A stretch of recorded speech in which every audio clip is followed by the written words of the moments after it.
normativa del gobierno nacional. Mientras no esté implementada al 100% la regionalización, la descentralización a través de la regionalización, en donde podamos ser verdaderos entes autónomos económicamente hablando, donde manejamos nuestros propios recursos en virtud de nuestras propias contribuciones, no podremos realizar esta atribución. Esta atribución es pecada tanto para los gobiernos nacionales como para los gobiernos locales. Entonces, el tema de la asignación de recursos está íntimamente vinculada al presupuesto o a los egresos que tiene toda entidad pública, y la mayor dificultad, como ya les he mencionado, es el incremento, ¿verdad? Este incremento presupuestal que no se puede dar hasta que haya una óptima política de descentralización. Luego tenemos la gestión por resultado en gestión pública, ahí es la misma, está por gestión pública, por sistema de gestión, perdón.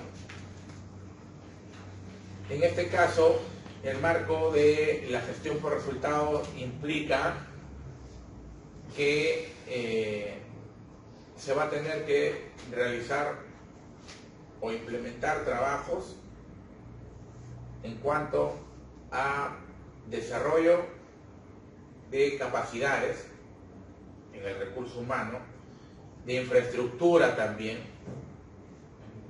porque no solo se va a trabajar en el material humano, sino también tiene que hacerse un trabajo en infraestructura.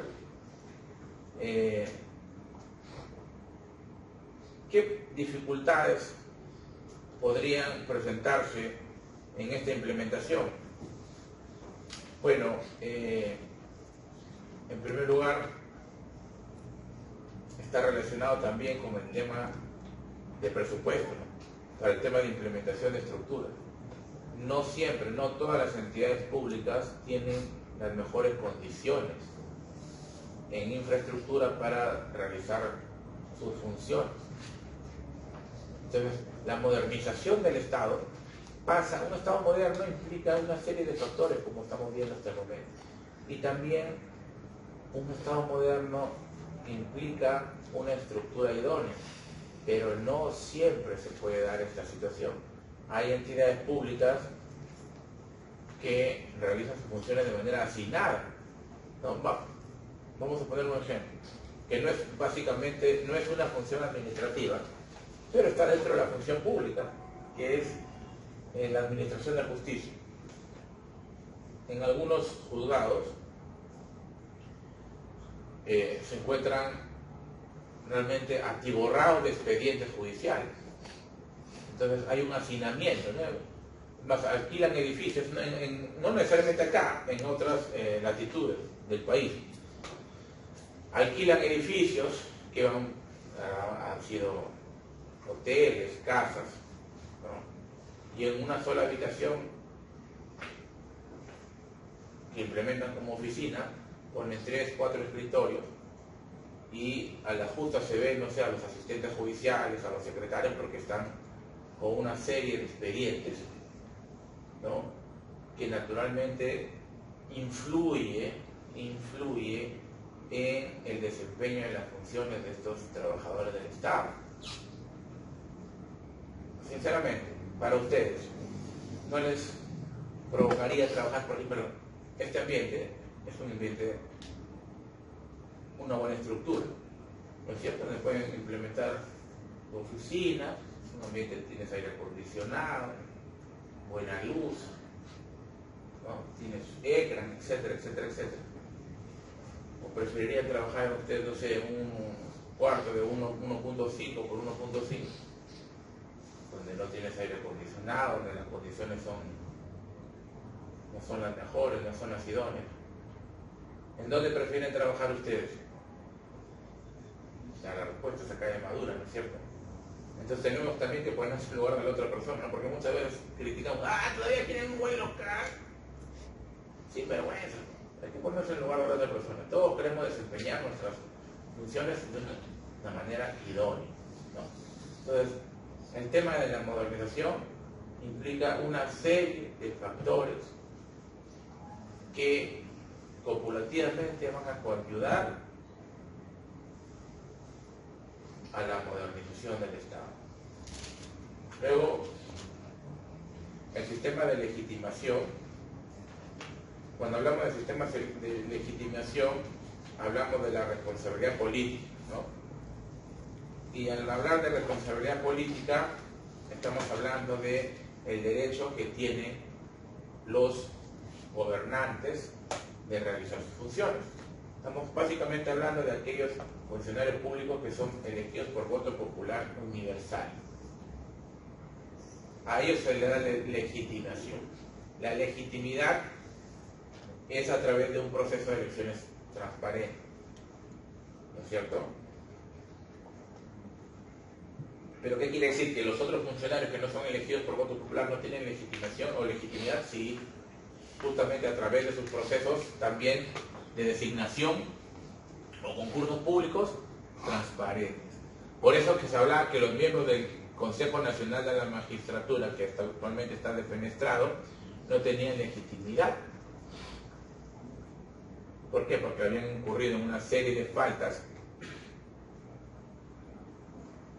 que no cumplían con las funciones para las cuales habían sido elegidos. Recordemos, con unos pocos compañeros que estaban temprano habíamos hablado un poco de las funciones o atribuciones del CNM. Nombrar jueces y fiscales, imagínense qué tal función. Pero ya sabíamos muchas veces cómo se manejaban. En fin.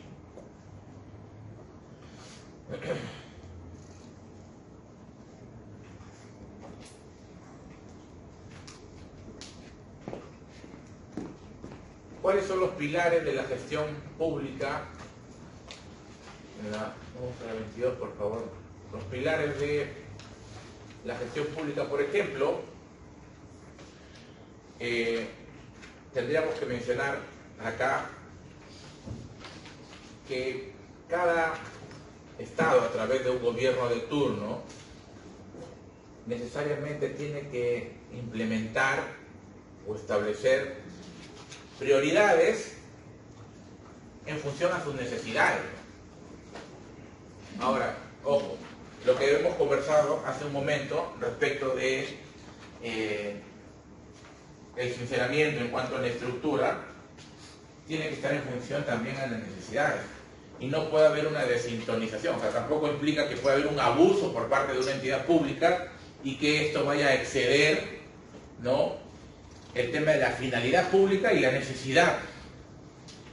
Porque una cosa es que tú tengas las condiciones necesarias, las mejores condiciones necesarias para realizar tu trabajo, y otras cosas que vayas más allá y que con dinero del Estado, con dinero de todos nosotros, te pretendas irrogar ciertos lujos innecesarios. Por eso hablamos de la necesidad. Recuerda, creo que el año pasado, si más no me equivoco, se cuestionó a SUNAT y a otras entidades de Lima como el OCE de contratar, de alquilar edificios para sus archivos en montos de más de $1 millón. Entonces la pregunta es, si no puedes tú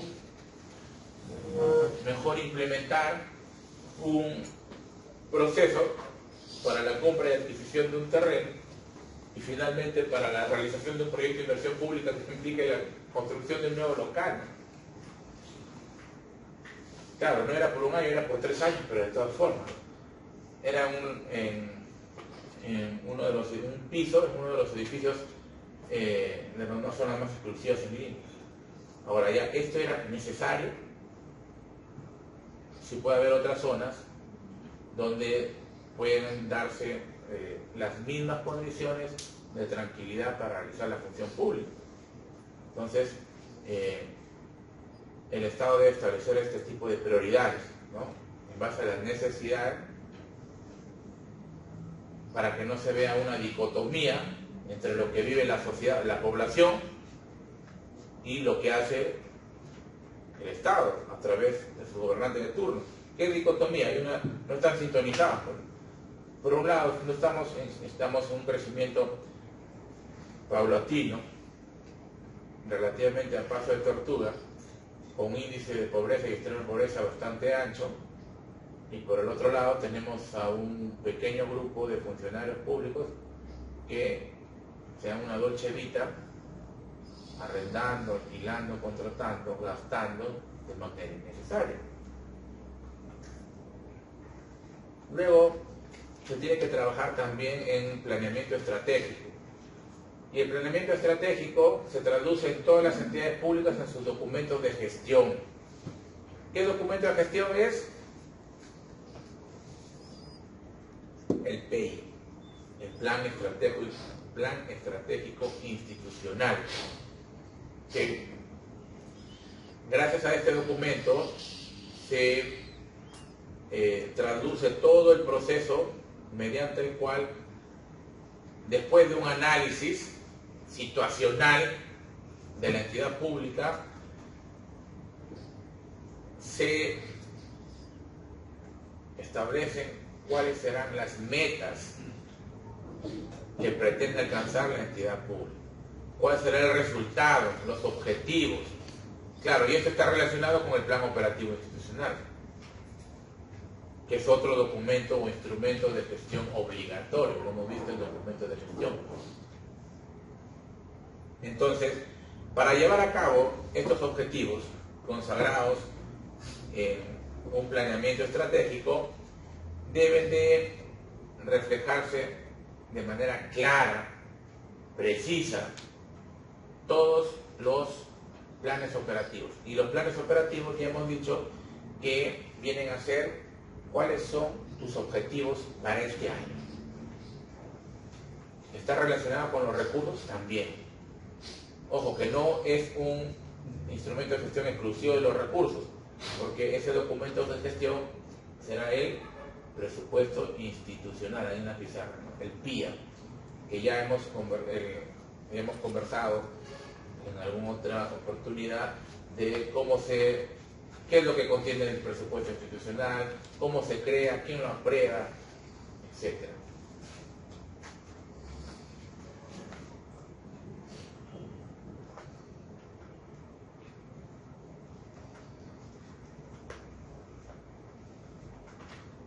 Hay un aspecto importante que es necesario que lo conversemos. Y acá hablamos justamente de cuáles son estos sistemas o regímenes laborales en el Perú. En la 41, por favor.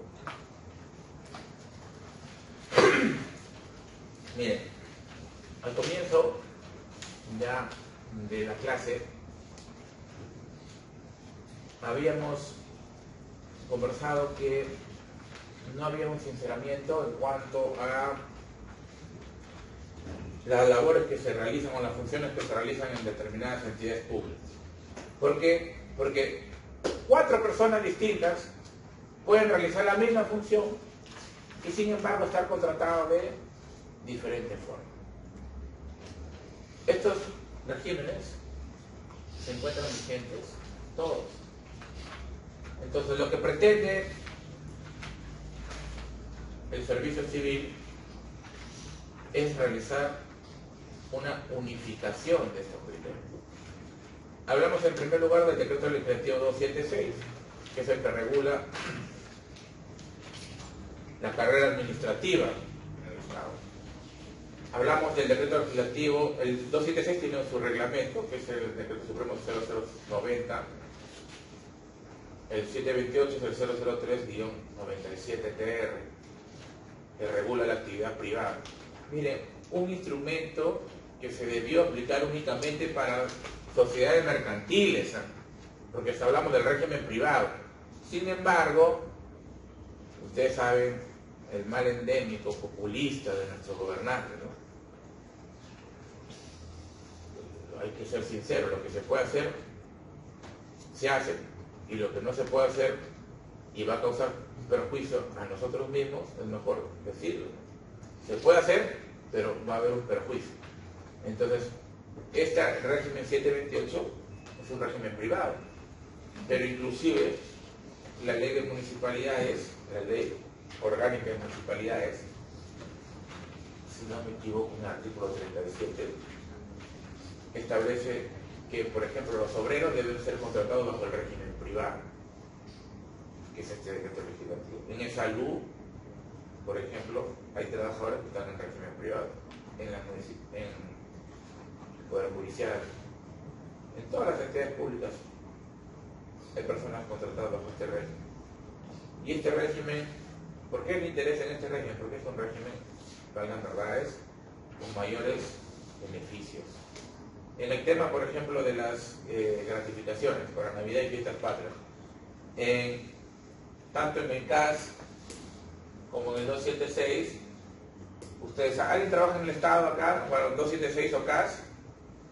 No le voy a hacer ninguna pregunta, solo para conocimiento. Ya, bueno, nadie. El tema es que para Navidad les dan un monto, o para Fiestas Patrias, de gratificación que puede ir entre 300, 200, 300, ¿no? Y a los 728, ¿cuánto le dan en su misma entidad? Un sueldo completo. Y no solo un sueldo completo, te lo dan sin descuento. No te descuentan el 8% de la renta, tampoco te descuentan tu AFP. Es más, te le agregas el 9% de salud. ¿Ah? ¿Cómo se sienten ustedes en Navidad? ¿Contentos o no? ¿Quién se va a sentir contento? Si estás vulnerando un derecho fundamental del trabajador, que es el derecho a la igualdad. Es un trato discriminatorio que lo realiza el mismo Estado. El tema es que no debió contratarse bajo el régimen privado, pero lamentablemente se hizo. Y eso es lo que se tiene que cambiar. Ahora, ¿cómo hacer? ¿Suprimir a los que tienen el beneficio? Estarías vistiendo un santo, estarías desvistiendo un santo para vestir otro, o así es el dicho. Lo que tendría es que equipararse a aquellos que no perciben la misma cantidad. Y eso que acá no está considerado ya esta figura civil que es la locación de servicios, pero debería considerarse, por supuesto, que ahí está, no le he puesto, pero este día consigna. Creo que por acá lo menciona acá, la locación de servicios. ¿Por qué? Porque hay o no hay trabajadores contratados bajo esa modalidad en las entidades públicas. ¿Ustedes trabajan sí o no? Sí hay, pues. Sí hay. ¿Y qué hacen? Te tratan como en algunos casos como proveedor, ¿no? Tienes que pagar tu RNP. Ellos sí están, eso sí es más triste. Te dan algo, ni la gracias. Y son los que más chambean muchas veces. Como son de la gestión, conocidos. Entonces, para no los saquen del trabajo, para que los que continúen trabajando, deben de quedarse muchas veces horas adicionales. Ahora, ¿cómo diferenciar entre si que eso no es un contrato de trabajo? Porque una locación de servicio es una figura privada. ¿Por qué privada? Porque es del derecho civil. Porque únicamente yo contrato a alguien para que me haga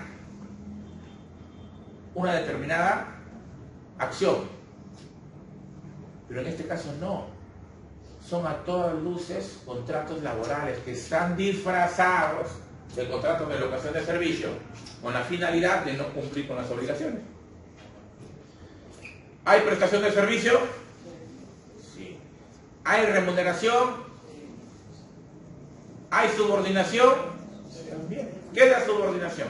La subordinación tiene una doble acepción. Por parte del trabajador,